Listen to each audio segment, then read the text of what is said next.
Hello friends, ఇప్పుడు మీరు చూస్తున్నది గుంటూరు జిల్లా పెదనందిపాడు మండలం నాగులపాడు పుట్ట. ఇక్కడ సుబ్రహ్మణ్యేశ్వర స్వామి స్వయంభూగా వెలిసి ఉన్నారు.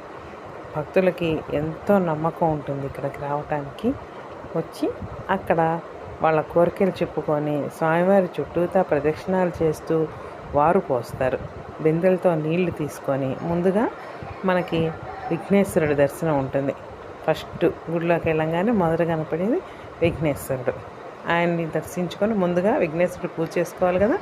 ఆయన చేసుకున్నాక మళ్ళీ ప్రదక్షిణం దారిలో వెళ్తూ ఉంటే మనకి సుబ్రహ్మణ్యేశ్వర స్వామి గుడి వెనకగా ఒక ఆంజనేయ స్వామి గుడి కొత్తగా కట్టారండి. పంచముఖ ఆంజనేయ స్వామి గుడి ఉంటుంది. భక్తులందరూ ఇక్కడ నమ్మకంగా చక్కగా స్వామివారికి ఆకు పూజలు చేయించుకొని సింధూర పూజలు అన్నీ చేయించుకుంటూ స్వామివారికి 11 ప్రశ్నలు చేసి మన మొక్కుల్ని వాళ్ళకి చెప్పుకొని ఆ మొక్కలన్నీ తీర్చుకుంటూ ఉంటారనమాట. చాలా బాగుంటుంది.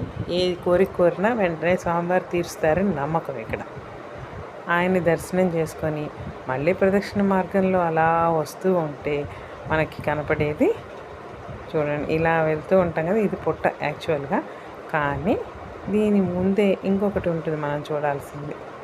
చూడండి, అశ్వత్థన యుగం. బయట ఒక ఆంజనేయ స్వామి కూడా ఉంటాడు.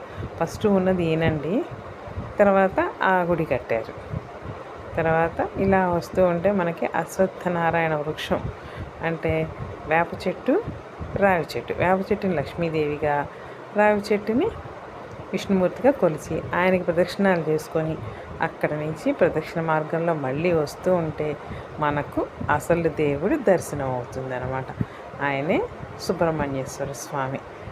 చక్కగా వెలిశారు. భక్తుల కోరికలు తీరుస్తారు. పిల్లలు కావాల్సిన వాళ్ళు, పెళ్ళి కావాల్సిన వాళ్ళు, నాగసర్ప దోషాలు ఏమున్నా సరే ఈ స్వామివారిని దర్శనం చేసుకుంటే అన్నీ తీరి చక్కగా కోరికలు నెరవేరుతాయి.